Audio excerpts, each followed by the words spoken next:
아무것도 너를 슬프게 하지 말며 아무것도 너를 혼란케 하지 말지니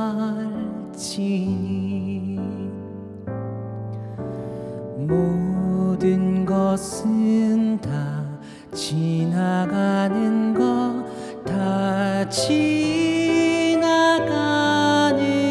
것 오 하느님은 불변하시니 인내함이 다 이기느니라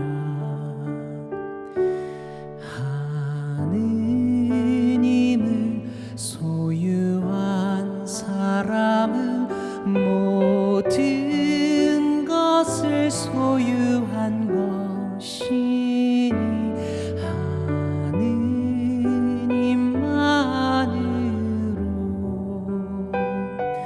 만족하도다.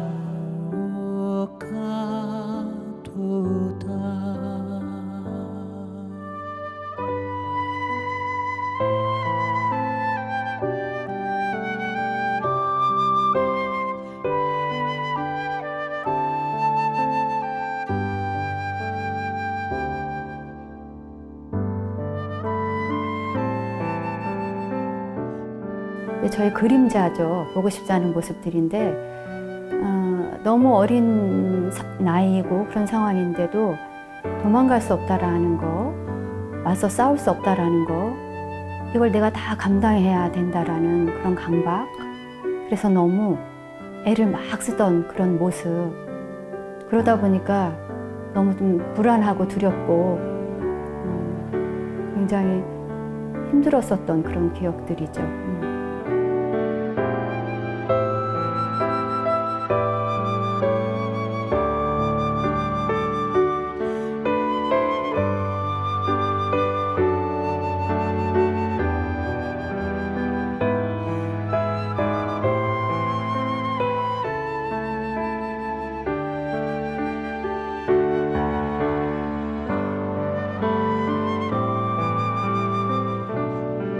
그냥 내 그릇만큼 그렇게 있는 그대로 하나님과의 관계 안에서도 마주보며 기도하면서 저의 있는 그대로 그거에 만족하면서 그런 상태에서 하느님을 만나면 정말 제 존재 자체로서 존재이신 하느님을 만날 때 굉장히 자유롭다.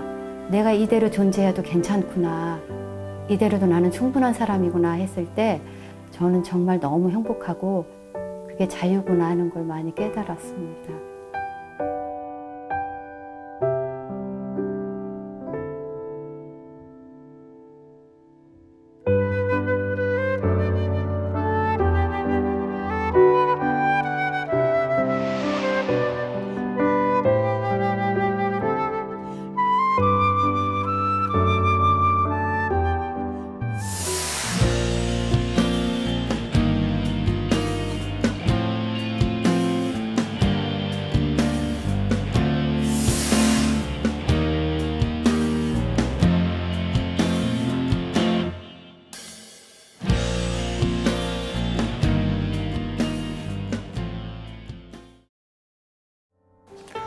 살다 보면 어느 순간 내가 하느님의 손을 놓쳤구나 하는 순간이 있습니다. 바쁘게 열심히 살아왔지만 뛰는 데만 정신이 팔려 정작 어디를 향해 달리고 있는지 방향을 잃어버린 거죠. 가던 길을 멈추고 자신을 돌아볼 때 이분의 이야기가 도움이 되지 않을까 싶습니다. 일상의 소소한 매듭풀기, 또 45일의 기적이라는 책으로 기도의 길을 안내하는 박지현 요세피나 작가님 모셨습니다. 네, 안녕하세요. 안녕하세요. 반갑습니다. 반갑습니다. 네, 자 일상의 소소한 매듭풀기, 이 매듭풀기라는 주제로 뭐 글도 쓰셨고 강연도 활발하게 네. 하고 계시죠. 네. 자, 풀어야 할 매듭, 이 매듭의 의미가 무엇인지 이것부터 우리 시작해 볼까요? 매듭 하면 많은 분들이 떠올리는 생각이 네, 얽히고 막 설켜서 있는 어떤 실뭉치? 네. 그게 딱 생각이 나기도 하고요. 네. 어떤 계곡에서 물길이 막 내려오는데 막 네. 쓰레기 더미 같은 게 탁 이제 있어서 네. 물길이 이제 순리대로 흐르지 못하고 탁 그렇죠. 막힌 어떤 그런 걸 떠올리시죠. 헝클어진 것. 헝클어진 거, 뭔가 네. 순리에 어긋나는 거, 네. 순환이 되지 않는 거 보통 네. 그렇게 생각을 하시는데 음. 이 매듭은 이제 살다 보면 본의 아니게 어떤 상처나 어떤 네. 이렇게 부정적인 기억과 맞닿을 네. 때 생기기도 하고요. 관계 안에서 주로 많이 네. 생기죠. 네. 자기 자신과의 관계, 이웃과의 관계 안에서. 네. 근데 그 매듭이 있으면 소통에 장애가 되고 굉장히 힘든데 네. 그래서 굳이 어떤 사람들은 굳이 이거를 힘들게 아. 그냥 지금까지 살았는데 네. 뭘 애써서 풀어. 네. 이렇게 얘기하시는 분들이 있어요. 그러는데 성서에 이런 말씀이 있죠. 마태복음에 너희가 땅에서 매면 하늘에서도 네. 매일 것이고 너희가 무엇이든지 땅에서 풀면 하늘에서도 풀릴 것이다. 그렇죠. 그리고 가르멜회 십자가의 성 요한께서는 어떻게 말씀하셨냐면 새가 가는 줄에 묶여 있어도 날지를 못한다라는 거예요. 무엇에 네. 묶여 있으면. 그래서 하느님과의 그 합의를 하고 일치하는 네. 그런 자유에 도달하지 못한다. 그래서 제가 생각하는 매듭은 그래서 많은 분들이 의식하거나 애써 직면하기는 어렵지만 그래도 풀어나가야 할 어떤 숙제 같은 거 네. 이렇게 생각합니다. 네. 저는 딱 떠오르는 게 그 매듭을 풀어주시는 성모님 성화. 네. 요즘 많이 갖고 기도하시는데 보셨을 거예요. 음. 자, 그러면 이 일상의 그 소소한 매듭 풀기, 이 책에서는 어떤 내용을 담고 있는 건가요? 매듭을 푸시는 성문께 드리는 기도들을 많이 하세요. 안 하는 네네. 분이 거의 없으셔요. 네. 근데 하시는 분들이 제 보면 기도해도 풀어지지 않아. 노력해도 되지 않아. 네. 그러시는 분들을 얘기를 들어보면 음. 기도를 항구하게 끝까지 하지 않는 것도 있지만 네. 내 안에 뭐가 매듭인지를 잘 모르시는 거예요. 그러니까 자아 인식이 안 돼 있으면 뭘 풀어야 될지 모르는 그렇죠. 거죠. 내가 왜 관계 네. 안에서 힘든데 타인만 바라보고 나를 보지 않으면 네. 뭘 풀어야 될지 모르는 거예요. 그래서 그런 분들한테 제가 이제 도움이 되고자 한 거예요. 예를 들면 피상적으로 아이가 뭐 취직만 하면 적응을 못하고 자주 그만둬. 그럼 엄마가 너무 속상하니까 네. 이제 매듭을 푸는 기도를 하죠. 근데 보통 지향을 어떻게 해둬요? 취업하게 해주세요. 네. 좋은데 취직하게 해주세요. 네. 하죠. 근데 또 해도 또 그만둘 수가 있어요. 네. 그러니까 그런 경우에는 뭐 어려서부터 어떤 결핍이라든가 부모님이 바빠서 잘 이렇게 사랑받았거나 이런 기억이 없으면 관계 안에서도 너무 인정받고 사랑받으려고 애쓰다 보니 오히려 관계를 그르치는 게 아닌가? 이제 그런 거를 생각해 볼 수가 있는데 그 표면에 드러나는 현상 예. 이면에 있는 또 이면에 근원적인 있는 문제를 봐야 된다는 거죠. 그러니까 표면에 매듭이라고 네. 생각해서 딱 드러났을 때는 이미 빙산의 일각일 수도 일각이, 있다라는 네. 거죠. 그래서 그 원인이 되는 깊은 뿌리를 보자라는 거에서 제가 이 책을 자기 자신과의 관계, 네. 자기 자신과의 관계에도 굉장히 중요한데 그걸 잘 인식을 못 하셔요. 그래서 뭐 감정의 매듭이라든가 나쁜 습관, 그런 매듭, 이웃과의 관계에 방해가 되는 매듭, 하느님과 관계의 매듭, 가정 안에서 묶인 매듭, 네. 이런 것들을 이제 디테일하게 항목별로 이렇게 해서 그렇군요. 이제 정리를 해놨어요. 예. 네. 걱정의 매듭. 가장 안전한 피난처이신 성모님, 어머니께서는 저희와 다를 바 없이 가정 생활을 꾸리며 일상의 근심 걱정을 하느님께 맡겼습니다. 저희는 어머니의 성가정을 본받아 살아가지만 온갖 걱정에 매듭이 묶였습니다. 허약한 이들은 질의 병을 염려하고 암 환자는 죽음을 두려워하고 걱정합니다. 실직한 가장은 먹고 살 걱정이 크고 취준생은 취직 걱정에 잠을 설칩니다. 매듭을 푸시는 성모님, 걱정에 사로잡혀 긴장 속에서 살아가는 이들을 해방시켜 주소서. 저희의 심약한 마음을 강건한 믿음의 밭으로 다져주시고 평화의 씨앗인 기도의 영으로 감싸 주소서. 자, 그 책에 나오는 이제 기도문 우리가 좀 들었는데 쉽게 쓴 기도문 같지만 이런 기도를 쓰기까지 얼마나 치열한 성찰의 시간을 보냈을까? 네, 작가님의 시간을 짐작해 볼 수가 있습니다. 어떤 계기로 이런 기도에 푹 빠지게 되셨나요? 이게 하루아침에 나온 게 아니거든요. 네. 한 18년의 그 기도와 정화의 시간, 애썼던 그런 시간이 있었어요. 네. 제가 이제 기도에 푹 빠지게 된 거는 제가 순탄하게 막 잘 나가는 그런 작가였다면 아마 제가 그런 기회가 없었을 것 같은데 그렇죠. 18년 전에 제가 열심히 방송 작가로 몸을 이제 돌보지 않고 일을 하다가 나이 40이 되었을 때 몸이 망가지기 시작했어요. 갑상선, 기관지 폐가 안 좋아지더니 어느 날 막 기침을 하는데 핏덩어리가 울컥 넘어와서 너무 놀란 거예요. 내가 이제 죽나 보다. 그래서 병원에 가서 이제 의사 진단을 받는데 폐에 뭐 종양 비슷한 게 보이니까 네. 폐암이 아니라는 확진을 위해서 6개월 동안 정밀 검사를 들어가자고 하는데 제가 사단이 났구나. 그래서 너무너무 놀래가지고요. 막 손 덜덜덜 떨고 있었어요. 너무 이제 진짜 충격을 받아가지고. 네. 근데 막 손을 이렇게 하고 있는데 갑자기 여기에 있었던 제 목주가 눈에 띄면서 성모님이 지금 내 옆에 계신 무슨 얘기를 하실까? 그게 딱 생각이 드는데 이런 울림이 올라오는 거예요. 세상에 고치지 못하는 병도 물론 많지만 내 아들 성책께 의탁하면 고치지 못하는 병이 없다. 그분은 생명이시기 때문에 불가능이 없다라는 거죠. 그러면서 네. 얼른 예수님께로 가라. 그래서 서울성모병원 감실 성당으로 가서 네. 거기서 이제 주저앉았어요. 그래서 이제 감실 앞에 이렇게 앉아 있는데 너무 망연자실한 거죠. 그래서 그때부터 이제 제가 이제 기도를 하는 걸 하게 됐는데 왜냐하면 그때 가정의 어려움도 많았고 제가 일하지 않으면 안 된 상황이었어서 그러니까 그대로 제가 멈추기엔 너무 생존과 안전에 대한 그 불안 때문에 제가 살 수가 없는 거예요. 네. 그런데 다 내려놓고 하느님을 바라보면서 기도를 하는데 어떤 큰 울림이 들렸냐면은 너희는 멈추고 내가 하느님임을 알아라. 네가 네 능력과 힘을 믿고 사는 하느님이 아니라 내가 하느님임을 알아라. 그래서 그때부터 저희 동네에 카푸친 수도원이 있어요. 네. 작은 경당에. 그래서 네. 그 성체 안에서 3년 동안 이제 기도 생활을 하기 시작했어요. 예. 네, 그리고 작가님께서 3년 동안 그렇게 기도를 하셨으면 하느님과 나눈 대화가 엄청 무궁무진하게 많을 것 같아요. 혹시 그 중에서도 조금 기억에 남는 것이 있다면?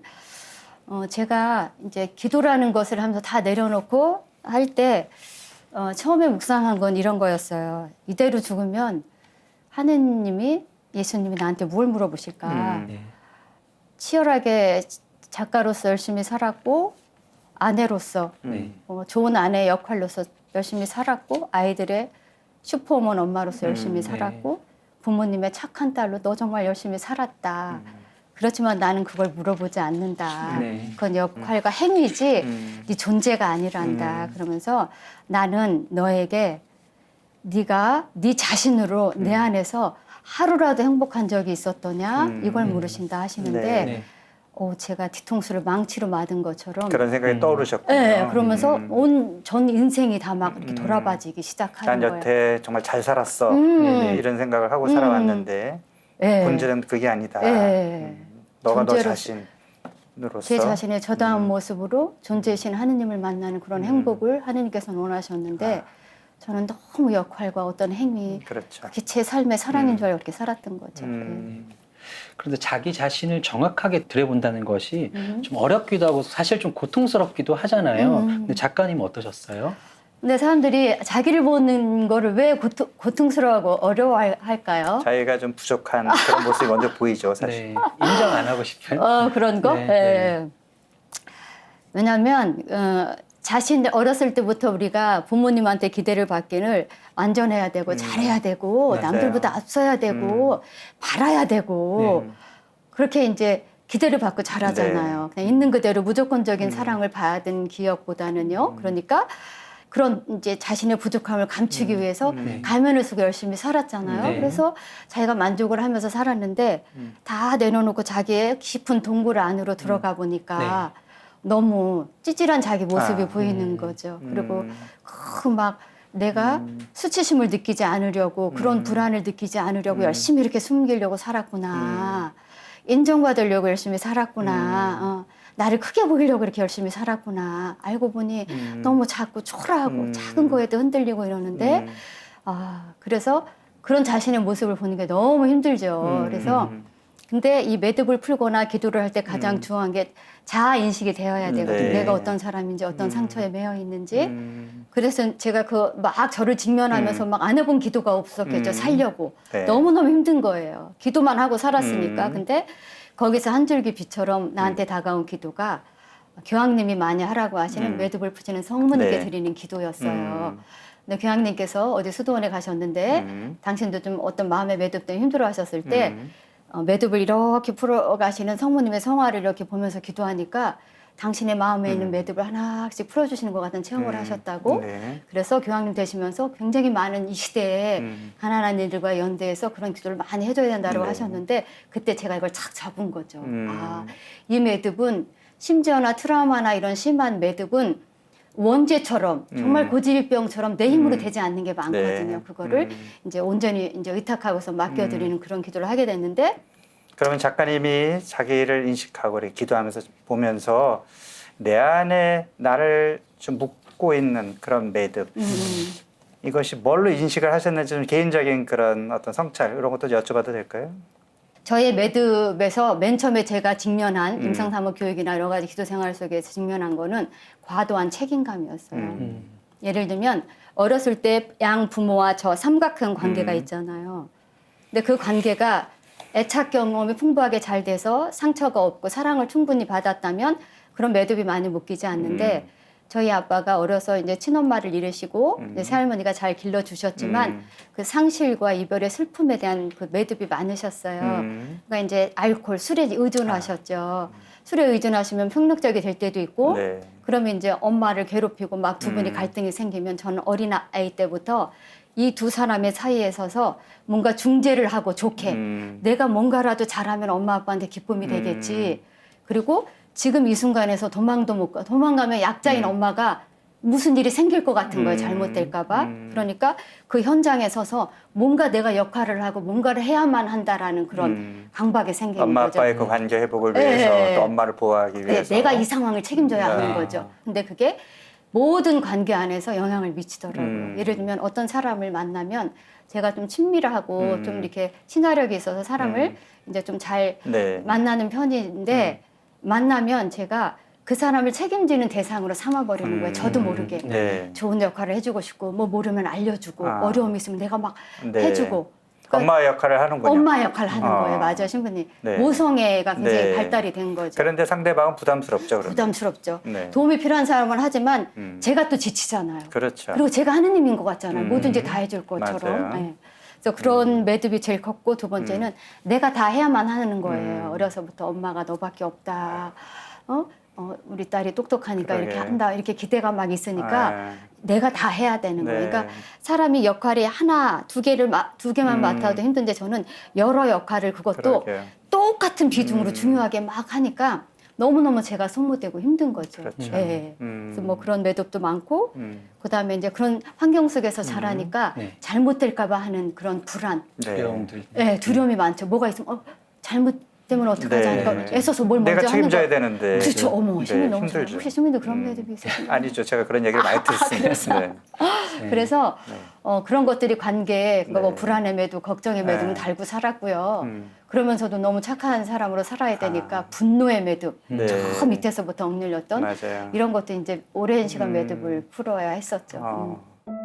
제가 이렇게 살아온 그 시간들을 돌아보면 저는 큰 사람이 되어야 한다고 생각했던 것 같아요. 그리고 꽃도 뭘 좋아하냐고 물으면 장미, 목단, 왠지 힘이 있어 보이고 더 화려하고 그런 꽃을 좋아한다고 생각했는데 그래서 곧 그게 제 자신이라고 생각했었던 거예요. 그러다 보니 그런 기대에 부응하기 위해서 저를 너무 애쓰고 그렇게 노력을 하며 살았던 거죠. 근데 어느 순간 제가 저 자신을 돌아보니 제 자신의 꽃은 하늘하늘 이렇게 흔들리는 그런 코스모스라는 걸 알게 됐어요. 상처도 잘 받고 바람 불면 너무 흔들리고 그럼에도 불구하고 많은 사람들한테 평범하게 다가갈 수 있고 친절하기도 하고요. 열려있고 그러면서도 약하지만 아무리 비바람이 몰아쳐도 뿌리는 뽑히지 않는 강인함도 있구나. 그게 나구나. 그러면 너무 큰 사람으로 애쓰지 않아도 되고 그러면 50점, 60점이 내 점수 그다음에 내 그릇이 간장종지만한 그런 그릇이면 그런 나를 이해하면서 받아들이는 거 그게 나의 고유한 모습이구나. 그렇게 생각하고 제 자신을 존중하면서 하느님께 받아들여진다고 생각했을 때 저는 자유를 느꼈어요. 이게 나구나. 내 고유한 모습이구나. 예.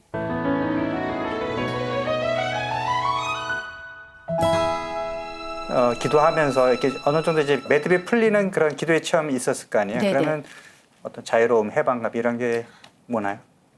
관계도 먼저 개선이 되고요. 내가 해야 할 일과 하지 말아야 할 일에 분별이 생기고, 분별력도 생기고. 하느님이 하셔야 될 몫이 있고, 삼각형 관계잖아요. 어쨌든 네. 하느님, 저 만약에 이과의 관계에서도 또 타인이 해야 할 몫이 있는 거. 내가 다 네. 하지 않아도 돼. 네. 그런 좋은 신념들이 생겨나고, 맞아요. 그다음에 내가 꼭 책임지지 않아도 돼. 네. 나도 보호받고 싶고 네. 그런 약한 존재야. 네. 이런 좋은 신념이 생겨나니까 너무 자유롭고 맞아요. 제가 많이 편안해지죠. 편안해지고 또 그다음에 기쁨도 많이 느끼고. 예, 제가 이렇게 몸이 다 망가져서 그냥 할 수도 없어요. 이걸 인정하면서 제 몸 그릇, 마음 그릇을 새롭게 이제 다 다져 나가야 되는데 그때 저한테 하나님께서 영적 동반자로 누굴 보내주셨냐면 가르멜회 소아데레사 성령, 네. 아기 예수의 데레사죠. 네. 네. 작은 길, 어린이의 길 영성. 이분은 하느님의 도우심이 없이는 우리는 아무것도 할 수 없는 그런 아이 같은 존재다. 근데 저한테 그게 굉장히 생소하죠. 뭐 내가 많은 역할을 하고 살았는데 그럼 아무것도 안 해도 되면 나 너무 억울한 거네. 네. 이제 이렇게 생각을 하기도 했었는데 그래서 이제 그분하고 같이 제가 영적 언니라고 그렇게 생각을 해요. 같이 저한테 동반해 주시면서 가르쳐 주시고 약해져도 괜찮다. 작아져도 그다음에 있는 그대로 모습으로도 하느님께 네. 우리는 너무 사랑받는 존재다. 이제 이런 거를 훈련을 받고 그다음에 이제 소아데레사 부모님께서 성 루이와 젤리 마르탱 부부예요. 자식들을 살아있는 자식들은 다 수도원에 보내고 네. 일상의 그 가정 안에서 모든 걸 기도로 성화시키시면서 평신도로서는 부부가 나란히 최초로 2015년도에 성인이 맞습니다. 되셨어요. 네. 그러니까 네. 우리가 생각하는 성인들은 꼭 목숨을 다 바쳐야 되고 네. 뭐 그렇게만 위대한 일을 해야 뭘 성인이 해야 될 것 된다고 같은데 생각했잖아요. 그게 근데 아닙니다. 일상에서 네. 가정 생활을 잘하고 부부 생활, 자녀 교육을 잘하는 그런 일상 안에서도 성인이 될 수 있다라는 희망을 주신 거거든요. 그래서 그분들을 모델을 삼아서 우리 가족도 그래 어차피 다 이렇게 된 거 그냥 우리의 이런 약한 허물 이런 네. 거는 하느님의 강함에 의탁할 수 네. 있는 네. 최고의 보물이야. 네. 이렇게 생각하면서 가족이 같이 기도하고 주어진 대로 만족하면서 주시는 대로 먹고 이렇게 이제 하면서 네. 이제 작은 길 괜찮아. 네. 크지 않아도 이렇게 이제 회복을 해 나가죠. 자, 우리가 매듭을 풀기 위해서 내 개인의 노력은 내가 할 수 있지만 타인을 바꾸는 거는 사실 쉽지 않잖아요. 근데 모든 관계가 타인과의 어떤 그런 역동인데 변하지 않는 또는 잘 풀리지 않는 타인을 어떻게 설득하고 어떻게 매듭을 풀어나가야 될지. 저도 그렇고 많은 분들이 각 집안에 이렇게 내려오는 어떤 집안의 성향, 네. 에너지 이런 건 잘 바뀌지 않아요. 네. 거의 바뀌지 않는다고 봐도 되는데 바뀌지 않는 거에 맞서서 너무나 그걸 바꾸려고 애를 썼던 거더라고요. 제가 나 한 사람 잘하면 이게 바뀌어지겠지. 그러면서 너무 소모하고 살았는데 모든 매듭을 기도를 해서 자아 인식을 하다 보면 모든 매듭은 나로부터 비롯되었다는 게 인식이 되더라고요. 예를 들면 저희 남편이 뭐 힘든 일을 제가 다 맡아서 끌어안고서 이제 뭘 해결했어요. 그러면 남편한테 좀 못 믿어워도 이걸 해달라고 난 안 된다고 하면 되는데 얘기해서 또 뭐가 복잡하느니 그냥 내가 다 하고 하는 게 낫지. 아. 몸이 아파도. 그러니까 결국은 그거는 남편 탓이 아닌 거예요. 아. 그러면서도 알아주지 않으면 그렇지, 또 서운하고. 원망을 하죠. 네. 원망의 매듭이 또 묶이는 거죠. 그래서 네. 내가 묶은 매듭부터 먼저 푼다는 마음이 아니면 매듭이 잘 풀어지지 않는다는 거예요. 자, 그러면 남편분과 이제 매듭을 풀기 위해서 산티아고 그 순례도 다녀오셨다고 들었는데 그 기록을 담은 책이 그 45일의 기적이죠. 예, 소아데레사와 함께한 작은 길 45일의 기적이에요. 자, 예. 그러면 그 어떻게 해서 남편과 그 산티아고 순례를 가시게 됐는지도 궁금한데요. 저희 남편하고 저는 남편이 외국에서 일을 하고 이러니까 오래 떨어져 살았어요. 그러니까 저는 젊은 날부터 남편을 기다리는 늘 아내였죠. 그러니까 이제 둘이 같이 대화를 하고 이러는 것도 속 깊은 대화를 하기가 어려워요. 어쩌다 모처럼 만나면 기분 상하지 않게 해야 되니까 그냥 말고 저는 또 기도한답시고 참아야 돼 하고 그러니까 이제 서로 억눌리면서 해소하지 못한 것들이 많이 이렇게 밀쳐져 있었겠죠. 그래서 산티아고를 제가 이제 간다고 하니까 우리 신랑도 가고 싶은데 회사를 떠날 수가 없는데 제가 이제 40일 동안 절두산에서 영적인 준비를 하면서 기도하고 이제 40일 동안 배낭 메고 한강변을 걸어보고 이랬는데 그런 모습이 되게 행복해 보였나 봐요. 그래서 가겠다고 자기도 그래서 요세피나의 가방을 들어주겠다고 그래서 이제 같이 가게 됐는데 어렵게 휴가를 내셨고. 예, 내서 이제 가게 됐는데 평소에는 서로 부정적인 얘기, 감정을 표현을 못해요. 어렸을 네. 때부터도 나 외로워, 나 힘들어, 나 너무 슬퍼요. 이렇게 이게 표현을 잘 못하잖아요. 네, 네. 그러니까 그런 표현을 잘 못하고 몸으로 막 짜증만 내고 이러는 네, 거죠. 네. 근데 거기서 이제 같이 대화하고 이러면서 그러다 보니까 매듭이 풀리고 굉장히 소소한 행복감들을 많이 누리게 되더라고요. 자, 이런 체험을 이렇게 통해서 우리 작가님께서는 이제 남들을 도와주시고 또 임상사목 그 교육도 받으셔서 상담도 많이 하시고 다른 이들을 위한 중재기도도 하시고 그런데 그런 얘기 좀 전해주세요. 제가 이제 병마로 고통받으면서 네. 기도하다 보니까 두 마음이 이해가 되었어요. 뭐냐면 그 골고타 언덕에서 그 당신의 몸을 내어놓으면서 막 그 피투성이가 되어면서 네. 죽어가면서도 우리를 사랑하셔서 막 기도하셨던 그 예수님의 고통. 그분도 인성을 지니신 분이셨기 네. 때문에 우리랑 똑같은 네. 약자셨잖아요. 예수님이 겪으신 고통과 음. 수많은 많은 환자와 소외돼서 그 가난한 이들이 신음하면서 겪는 그런 고통.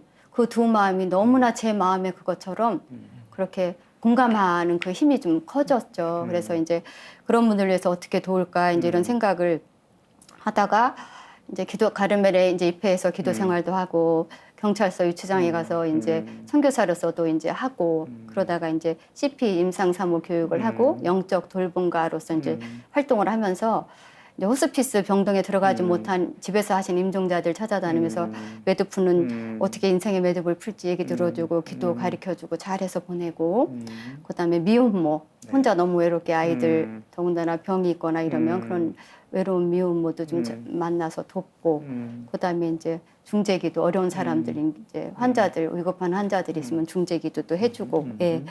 그러면서 뭐 트라우마나 이런 그런 거에 너무 시달리는 분들 많거든요. 그런 분들 얘기 들으면서 좀 마음 편안하게 해드리고 이제 이런 일들을 해왔죠. 그게 누가 시켜서 한 것도 아니고 자매님이 그동안에 기도하면서 내가 받은 은총을 사람들에게 좀 전하면서 어떤 도움이 되고 싶다 이런 마음이 일어나신 거죠? 네네네. 네. 재속회, 깔메 재속회 하시잖아요. 뭐 재속회 뭐 프란시스코도 있고 뭐 여러 가지가 있는데 어떻게 또 깔메 재속회와 인연이 되셨는지 재속회에서 뭘 하는 데지 그 소개 좀 해주세요. 저는 이제 저희 집이 청파동 제가 성당에 다니거든요. 네. 근데 이제 동네에 제가 아플 때부터 수도원이 이제 경당이 있어요. 근데 김수환 추기경님께서 이 세속 네. 안에서 관상기도를 할 수 있는 수도원이 있었으면 좋겠다 그래서 이렇게 세워진 거래요. 그러니까 동네에 그런 데가 있으니까 네. 저는 늘 가르멘인으로서 하루에 묵상도 해야 되고 미사도 해야 되고 그러니까 이제 거기서 기도를 했죠. 그래서 제가 하느님께 이제 재속 회원으로서 하느님의 틀 안에서 그렇게 이제 살고 싶다고 이제 봉헌을 한 1년 정도 했죠. 저의 성수에 뭐가 맞을까. 그리고 이제 어떤 분이 저한테 남 흘려서 기도하고 그다음에 묵상기도 많이 하고 이러는 게 가르멜 영성인 것 같다. 그래서 이제 입회를 하게 됐죠. 근데 이제 재송왼발 가르멜 회원은 하느님께서 우리를 사랑하신다는 거를 믿고 그 하느님과 친밀한 우정의 대화를 나누는 그런 기도가 즉 뭐냐면 데레사적 묵상 기도 안에서 예수님을 충실히 따르고 그다음에 교회 봉사하는 그런 삶을 살도록 부름받은 신자들이에요. 네. 그래서 입회한 회원들은 갈멜산 성모님의 보호를 받으면서 엘리야 예언자의 성경적 전통과 예수의 성녀 데레사와 십자가의 성 요한의 가르침에서 영감을 받아서 세례 때 받은 그리스도인으로서의 사명을 더 깊게 하기 위해 노력해야 하는 네. 사람들이죠. 그래서 이 모든 목적은 하느님의 삶의 체험과 하느님 체험을 일상 안에서 세상 안에서 통합시켜 나가는 네. 거죠. 기도 따로 삶 따로가 아니라. 그래요. 네. 네, 그럼 작가님 그 재속회 사도직 활동 중에 중재기도라고 지금 말씀을 하셨는데 구체적으로 어떻게 하는 기도를 중재기도라고 하는 거죠? 중재하다는 네. 예를 들면 이렇게 쉽게들 얘기하죠. 안드레아 사도가 안드레아 성인이 베드로 사도를 예수님께 연결해서 중재했다. 네. 그래서 중재를 잘하는 사람은 안드레아 성인의 은사를 받았다 이렇게도 얘기하더라고요. 네. 그리고 소아데레사 성녀가 우리 아빠의 그 무섭고 이런 하느님 상을 친밀한 하느님은 친밀한 우리 아빠다라고 알려주시면서 하느님께 연결해 주신 중재자라는 거죠. 이런 네. 식으로. 그래서 엄마가 어디 갈 때 뭐 우리 아이를 잘 봐달라고 네. 뭐 이렇게 한다든가 이렇게 연결해주고 중재하는 의미죠. 다리 역할을 해주는 거예요. 다리 맞아요. 네. 예, 다리 역할을 해주는 건데 제가 제 고통에 막 짓눌려서 기도하다 보니까 저보다 더 아픈 사람들한테 기도 요청이 들어오는 거예요. 꼭 기도하려고 경당에 들어가기 전엔 꼭 더 어려운 사람들. 그 음. 병원에 가면 저도 이제 아파서 가서 심란하게 성모님 앞에서 묵두기를 하고 있으면 막 머리에 두건을 쓰고 막 이렇게 항암하느라고 부어서 지나가는 사람 보면 너무 안쓰러운 거예요. 그러면 그분들 위해서 제가 묵두기도 20단을 막 봉헌하고 또 이제 신자인 분들은 제가 기도 다 이렇게 꾸러미로 가지고 다니면서 구일기도 이런 거 좋은 거 가르쳐드리고 적어와서 기도해드리고 아주 의중한 사람들이 기도 요청이 들어오면 제 이제 기도 부대가 있어요. 네. 기도 부대가 뭐 제일 뭘 소집해서 된 게 아니라 한 분 한 분씩 다 인연 안에서 만났던 그런 영적, 인적 자원이죠. 그분들한테 다 이렇게 카톡으로 해서 제가 작가니까 이제 절절하게 써서 보내면 그분들이 신부님들은 미사 얼굴도 모르는 미사 올려주신다 하고 어떤 분들은 심지어는 너무 의중한 사람은 100일 미사해 주시는 분도 계시고 뭐 이렇게 해주시더라고요. 그래서 그게 중재기도예요. 그러니까 지금 세상이 어디로 갈지 모르고 기도해야 될 사람은 너무나 많은데 이 팬데믹으로 냉담하는 사람은 너무 많아요. 더 많은 사람이 모여도 지금 부족할 판인데 그러니까 교황님께서도 이 매듭을 푸는 기도를 많이 하라고 이러는 것도 그 중재기도거든요. 좀 걸어 다닐 수 있고 네. 좀 여유가 있으신 분들이 아프거나 이러면 기도 못 하거든요. 그분들 위해서 대신 해주는 거죠. 예. 하느님도 당신 자녀들이기 때문에 그만큼 마음 쓰시고 돌봐주실 텐데 중요한 건 우리가 좀 서로에게 관심을 가져라. 그런 것들을 요청하시는 게 아닌가 이런 느낌이 좀 들었어요. 작가님이 이제 중재 기도를 하시면서 그래도 내가 이럴 때 이렇게 기도할 때 하느님이 더 잘 들어주시는 것 같다. 이런 체험이 좀 있으신가요? 수아들에서 성령께 배운 거예요. 저는 이렇게 생각해요. 하느님의 도우심 없이는 아무것도 할 수 없다라는 거는 하느님에 대한 전적인 위탁이거든요. 그러니까 저는 제가 간절하게 예수님, 당신이 그렇게 마음 아파서 하시는 것은 이 영혼을 위해서 기도합니다. 간절히 도와달라고 네. 그러면서 이제 해요. 그렇게 기도하면 정말 다 해주시죠. 그러니까 제 믿음을 보시고 해주시는 것 같아요. 이 기도를 하면 하느님이 네. 당연히 가셔서 고쳐주실 거야. 네. 근데 그게 저한테는 가장 큰 장점인 것 맞습니다. 같고요. 그리고 이제 저는 기도를 매듭을 푸는 기도도 마찬가지지만 어떻게 해야 되냐면 좀 작정하고 하는 것도 필요하다. 그러니까 자기가 무엇을 원하는지를 모르고 내가 진짜 자유로워지고 싶은가라는 그것을 충분히 인식하지 않으니까 안 하는 수도 있다. 그 베체타 연못에 그 38년 네. 동안 했던 병자한테 예수님이 제일 먼저 물어본 게 너 진짜 낫길 원하느냐. 너 진짜 원하느냐 물어보셨거든요. 아니 원하는 사람을 해줘야 될 건 원하지도 그럼요. 않는데 네. 그러니까 진짜 원하냐 낫고 싶다. 그러니까 그럼 네 들 것을 들고 가라. 내가 진짜 나아서 맞습니다. 이 나은 에너지로 충만한 이 사랑으로 많은 어려운 사람을 더 기쁘게 돕고 하느님의 영광을 위해서 주신 많은 은총들에 대해서 감사하면서 지상에서 천국을 살면서 살고 싶습니다. 그렇게 간절하게 자기 그 맞아요. 원의를 봉헌하면 네. 다 이루어주시죠. 네. 하느님께 대한 온전한 신뢰 그리고 간절함 네. 이것이 잘 들어주시는 그런 네. 기도의 방법이라는 생각이 그렇게 말씀을 하신 것 같아요. 그리고 작가님 말씀 들으니까 그런 생각이 들어요. 진짜 땅에 떨어지는 기도는 하나도 없다라는 그 말씀이 떠오르는 것 같고 또 그러세요. 간절하게 기도를 청하면 네. 이루어 주신다라는 것 때문에 네. 또 힘이 나긴 아, 한데요. 그러세요? 네. 네, 그렇다면 또 앞으로의 작가님의 계획이 어떠신지도 궁금합니다. 제가 이제 앞으로 계획을 얘기하기 전에 제가 어느 책에서 본 글이 너무너무 좋았어요. 그래서 네. 그거를 한번 읽어봐 드릴게요. 우리가 태어나서 죽을 때까지 맺는 온갖 관계 중에서 단 하나만이 진정으로 평생 이어집니다. 바로 우리 자신과 맺는 관계입니다. 그 관계가 연민과 온정을 바탕으로 이루어지고 사소한 실수는 용서하고 털어버릴 수 있는 관계라면 어떨까요? 자기 자신을 다정하고 온화한 시선으로 바라보고 단점에 대해 웃어버릴 수 있다면 어떨까요? 우리가 주변에 만나면 저도 그렇고 많은 분들이 자기 자신과의 관계를 잘 하지 못해요. 네. 하느님, 이웃은 다 우리가 배우고 훈련하지만 정작 가장 가까운 이웃인 자기 자신을 사랑하거나 관계를 잘 맺기가 네. 어렵죠.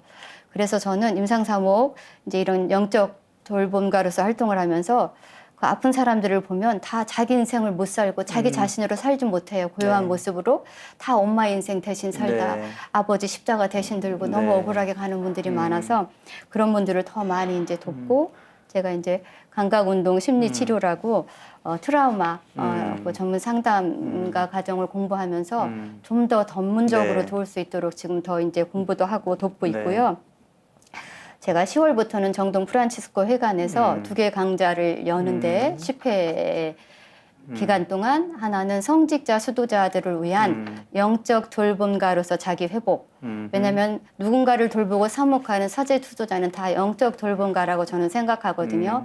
근데 그분들이 다 하느님, 이웃 이런 거는 다 뭐 사목적으로 하시지만 신자들이 사제는 이뤄야 해, 수도자는 이래야 하는 기대 때문에 자기의 약한 부분, 이런 힘든 부분, 맞아요. 돌봄은 내색을 안 하셔요. 힘드시죠. 네. 그게 참 외롭고 힘드실 것 같아요. 그래서 영적 돌봄가로서 먼저 자기 자신을 인식하고 네. 뭐가 약하고 뭐가 돌봄을 해야 되는지 이제 그거랑 일반인 대상으로는 자아 인식을 할 수 있는 마음 챙김을 위한 글쓰기라 그래서 네. 이제 그것도 이제 자기의 고유성을 찾아서 이제 행복하게 살아갈 수 있는 방법을 하는 거예요. 이제 그거 하고요. 뭐 45일의 기적, 이제 북콘서트 이제 이런 거 하러 다니고 네. 이제 일상의 소소한 매도 풀기로 이제 뭐 본당 대림 특강도 가고 본당에 가서 뭐 강의도 하고 이제 이렇게 네. 해요. 예. 자, 하느님 안에서 뜨거운 열정으로 살아가시는 작가님의 모습이 참 보기 좋다 이런 생각이 들었습니다. 앞으로도 기도 열심히 하시고 저희한테도 그 힘을 계속 나눠주시기를 부탁드리겠습니다. 네, 오늘 이야기 고맙습니다. 네, 고맙습니다. 감사합니다. 행복했습니다. 네. 네, 감사합니다.